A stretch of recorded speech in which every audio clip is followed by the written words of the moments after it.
2004, a young college student named Chris Jenkins disappeared after a night out in Minneapolis. His body was found 4 months later in the Mississippi River. The police quickly ruled it an accident, a tragic case of a young man who had too much to drink and fell into the water. But there was one detail that just didn't sit right, something that would spark one of the most chilling and controversial true crime theories in modern history. Near the spot where Chris's body was recovered, investigators found a small, seemingly insignificant piece of graffiti, a spray-painted smiley face. On its own, it meant nothing. But what if it wasn't on its own? What if it was a signature? What if America was ignoring a serial killer or even a network of them, leaving a mocking calling card at the scene of each crime? This is the story of the Smiley Face Killer Theory. It's a sprawling, unsettling puzzle that connects dozens of mysterious deaths across the country, all tied together by this one simple, sinister symbol. The pattern is disturbingly consistent. The victims are almost always young men, typically between 18 and 34 years old. Many of them popular athletic college students. They vanish after a night out with friends, often from bars or parties. Then days, weeks, or even months later, their bodies are discovered in a nearby body of water, a river, a lake, a canal. In almost every case, the official cause of death is listed as accidental drowning. Police reports often suggest the young men were intoxicated, became disoriented, and tragically fell into the water. Case closed, right? Well, not for everyone. The families of these men were often left with nagging questions.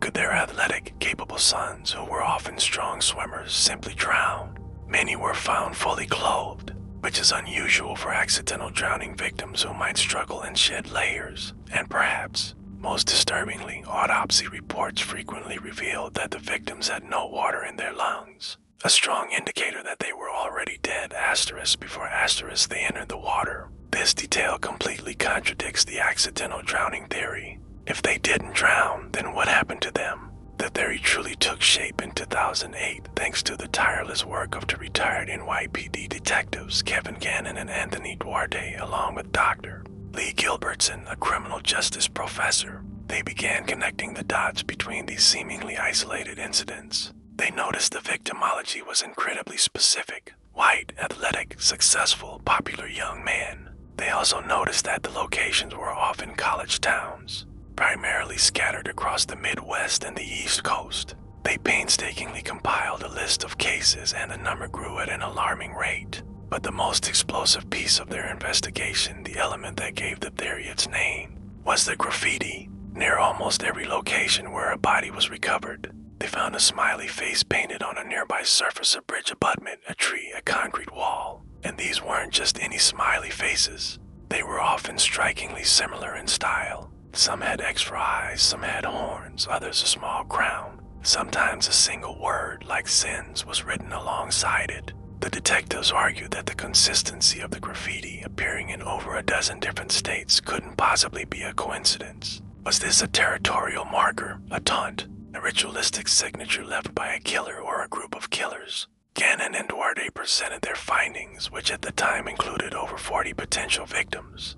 To law enforcement agencies and the media, their evidence was compelling. They pointed to signs of struggle on some of the bodies that were initially overlooked. They noted that many victims were found with one or both shoes missing. In some cases, the smiley face graffiti mysteriously appeared asterisk after asterisk. Police had already processed the initial scene, suggesting the perpetrators returned to the site. They even had witness reports of suspicious vans or individuals near the locations where the men were last seen. They proposed a horrifying scenario. A sophisticated, organized group was targeting these young men, abducting them, holding them for a period of time, murdering them, and then staging the deaths to look like accidents. However, the official response was a brick wall. The FBI reviewed the theory in 2009 and publicly dismissed it, stating they found no evidence to support the existence of a national network of killers. Local police departments across the country echoed this sentiment, attributing the graffiti to random urban art and sticking to their original conclusions of accidental drowning. They argued that smiley faces are one of the most common symbols in the world and that finding them near bodies of water in populated areas was purely coincidental. The critics of the theory were loud and clear. To retired detectives were seeing patterns where none existed. weaving a sensationalist conspiracy theory out of a series of unrelated tragedies. But for the families and for the investigators who championed the theory, the dismissal was devastating. Could the graffiti be so similar, yet so random?